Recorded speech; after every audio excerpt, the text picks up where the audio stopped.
2023ல வந்து ரிலீஸ் ஆன படங்கள்ல ரொம்ப முக்கியமான அடுத்த படமாக நம்ம பார்க்குற படம் வந்து விடுதலை 1. சூர்யா அவர்கள் வந்து ஹீரோவா நடிக்க வச்சு நம்மளுடைய வெற்றிமாறன் அவர்கள் வந்து ஒரு மிகப்பெரிய ஒரு எக்ஸ்பெரிமெண்ட் அவரோட வாழ்க்கையில வந்து பண்றாரு. தமிழ் சினிமா தோல்வியே பார்க்காத இயக்குனர் அப்படின்னு சொல்லி வந்து வெற்றிமாறனுக்கு ஒரு பேர் உண்டு. அவருடைய படங்கள் ஒண்ணு அ கிரிட்டிசைஸ் வைஸ் வந்து பார்த்தீங்கன்னா நல்லபடியா பேசப்படும். இல்ல வந்து கமர்ஷியல் வைஸ் வந்து ரொம்ப அழகா வந்து பேசப்படும். ஸோ அப்படி வந்து இந்த திரைப்படம் வந்து பேசப்பட்ட படம் தான். ஒரு அற்புதமான ஒரு கதைய வந்து பேஸ் பண்ணி, ஒரு ரியல் லைஃப்குள்ள நடந்த கதைய வந்து பேஸ் பண்ணி எடுக்கப்பட்ட படம். விஜய் சேதுபதி வந்து ஒரு போராளியாக அந்த படத்துல நடிச்சிருப்பாரு. நம்மளுடைய சூர்யா அவர்கள் வந்து போலீஸா நடிச்சிருப்பாரு. போலீஸா ஒரு கான்ஸ்டபிள் என்னென்ன மாதிரியான கஷ்டங்கள வந்து அனுபவிக்கிறாரு. அவர் வந்து விஜய் சேதுபதிக்கு வந்து எப்படி வந்து உதவி செய்றாரு. அவருடைய உணர்வுகள வந்து எப்படி புரிஞ்சுக்கிறாரு. சூர்யா அவர்கள் வந்து மொத கதாநாயகனா நடிக்கிறாரு அப்படிங்கும்போது, அவருக்குன்னு ஒரு லவ் ட்ராக் எப்படி இருக்கு. அ அந்த ஊர்ல வந்து விஜய் சேதுபதி போராளியா இருக்கும்போது அவர வந்து அவர பத்திய இன்ஃபர்மேஷன் குடுக்கணும் அப்படிங்கிறதுக்காக, அந்த ஊர் மக்கள எவ்வளோ தூரம் வந்து கஷ்டங்கள வந்து அனுபவிக்க வைக்கிறாங்க, எப்படிலாம் கொடுமைகள் பட்டிருக்காங்க அப்படிங்கிற விஷயத்த விசாரணை படம் மூலமாக வெட்ட வெளிச்சமா வந்து காட்டியிருந்தாரு. வாத்தியார் அப்படிங்கிற கேரக்டர்ல விஜய் சேதுபதி வந்து பயங்கரமான ஒரு கேரக்டரா வந்து நடிச்சிருந்தாரு. என்ன பொறுத்தவரைக்கும் என்னன்னா, இந்த திரைப்படம் வந்து எனக்கு பர்சனலா என்னோட கருத்து கேட்டீங்கன்னா வந்து, எதார்த்த சினிமாவ எடுக்கப்படும்போது என்னன்னா, அதுல ரொம்ப உண்மைகள காட்டுறதுக்காக ரொம்ப வயலன்ஸ காட்ட வேண்டிய கட்டாயம் வந்துருது. அதே மாதிரி இந்த படத்துல வந்து இந்த போலீஸ் வந்து பெண்கள வந்து எந்த மாதிரியான கொடுமைகள் படுத்துனாங்க அப்படிங்கிற விஷயத்தலாம் பார்க்கும்போது, ஒரு லிமிட்டுக்கு மேல இந்த படத்த நம்மளால பார்க்கவே முடியாத அளவுக்குலாம் நமக்கு வந்துருச்சு. ஏன்னா, அ அதுக்கு ஒரு வார்த்தைகள் என் ஃப்ரெண்டுட்ட பேசும்போது என் ஃப்ரெண்டு ஒரு வார்த்தை என்ன சொன்னான்னா, "நம்ம இது யோசிச்சு பாரு மச்சி, சாதாரணமா படத்துல பார்க்கும்போதே உனக்கு அந்த படத்தையே பார்க்க முடியல அப்படிங்கும்போது, அந்த நிஜமாலுமே அத அனுபவிச்சவங்களுக்கு எவ்வளோ வலியா இருந்திருக்கும், எவ்வளோ நெருடலா இருந்திருக்கும், எவ்வளோ பெயின்ஃபுல்லா இருந்திருக்கும்." அப்படிங்கிற விஷயத்த அவன் சொல்லும்போது நான் அப்ப தான் யோசிச்சேன். ஓ! இப்படி இந்த ஆங்கில்லயும் நம்ம யோசிக்கலாம் போல. ஓ! நம்ம படம் பார்க்கும்போதே நமக்கு இவ்வளோ நெருடலா இருக்குன்னா, அத அனுபவிக்கும்போது அவங்களுக்கு எவ்வளோ நெருடலா இருந்திருக்கும், எவ்வளோ கஷ்டமா இருந்திருக்கும் அப்படின்னு சொல்லிட்டு. ஸோ ஒரு சமூகத்தில ஆ உண்மைக்காக அந்த அவனை நம்பியிருக்க மக்களுக்காக உண்மையாக போராடுகின்ற ஒரு போராளிக்கு என்ன மாதிரியான பிரச்சனைகள் வரும்? அந்த போராளிய வந்து பிடிக்கிறதுக்காக ஒரு போலீஸ் படை வருதுன்னா, அந்த படைக்குள்ள உண்மையா இருக்கவங்க எப்படி இருப்பாங்க?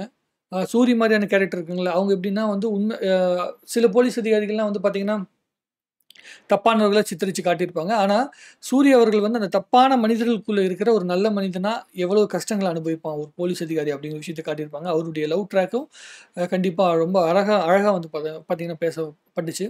அதே மாரி நம்முடைய இளையராஜா சாரோட மியூசிக்ல பாட்டும் வந்து ரொம்ப அற்புதமாக வந்து பேசப்பட்டுச்சு. ரொம்ப அந்த இந்த காட்டுமல்லின்னு ஒரு பாட்டு சம்திங் நெனைக்கிறேன். அந்த பாட்டு பயங்கரமா வந்து பார்த்தீங்கன்னா ஃபேமஸ் ஆச்சு. மக்கள் மத்தியில மிகப்பெரிய வந்து எதிர்பார்ப்ப வந்து ஏற்படுத்தி, அது ஓரளவுக்கு வந்து பூர்த்தி பண்ண படமாக இது இருந்துச்சு. அதில வந்து என்ன எதிர்பார்க்காம விட்டுட்டோம்னா, ஒரு சாதாரண ஒரு கதையம்சத்த வச்சு தான் படம் எடுக்கப்பட்டிருக்குது. ஆனா, இந்த படம் வந்து பார்த்தீங்கன்னா, 2ண்ட் பார்ட் வரைக்கும் போக வேண்டிய அவசியம் இல்லாத ஒரு படமா தான் இருக்குது.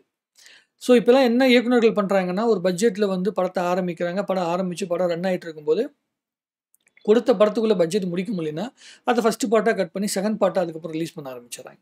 அந்த 2ண்ட் பார்ட் எப்போ வரும்னு நமக்கு தெரியாது. இப்போ வடசென்னை 1 வந்து பார்த்தீங்கன்னா பண்ணாரு. அத அப்படியே தொங்கல்ல வுட்டுட்டு, வடசென்னை 2 அப்படியே நின்னு போச்சு. அது எப்போ வந்து வெற்றிமாறன் ஆரம்பிக்க போறாருன்னே தெரியாது. ஆரம்பத்தில எடுக்கும்போதே 2 பார்ட்டையும் எடுத்து முடிச்சுட்டு, அதுக்கப்புறமேட்டு 1 வருஷம் கேப் விட்டு இன்னும் அந்த படத்த ரிலீஸ் பண்ணாங்கன்னா, அதுதான் சரியான முறை. ஒரு படம் 1 பார்ட், 2ண்ட் பார்ட் எடுக்குறாங்க அப்படிங்கும்போது, அந்த மாரி தான் எல்லாருமே எடுப்பாங்க. நம்ம மார்வல் மாதிரி, நம்ம டிசி காமிக்ஸ் மாரிலாம் வந்து பார்த்தீங்கன்னா, ஒரு ப்ராப்பரா ஒரு பிளான் பண்ணிட்டு, இந்த டைம்ல நாங்க படம் எடுத்து முடிக்கிறோம்னு சொல்லி பிளான் பண்ணிலாம் தமிழ்நாட்ல படம் பண்றது கிடையாது. ஸோ இந்த திரைப்படம் வந்து முழுமையான ஒரு படமாகவே செஞ்சிருக்கலாம் அப்படின்னு தான் எனக்கு தோணுச்சு.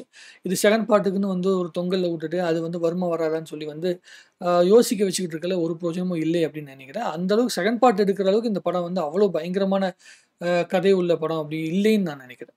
ஸோ ஏன்னா எனக்கு வந்து அந்த 1 பார்ட், 2ண்ட் பார்ட் அதெல்லாமே சூப்பர் ஹீரோ படங்களுக்கு, ஒரு மல்டிவர்ஸ் அந்த மாரி படங்களுக்கு வந்து பார்த்தீங்கன்னா நல்லாருக்கும்.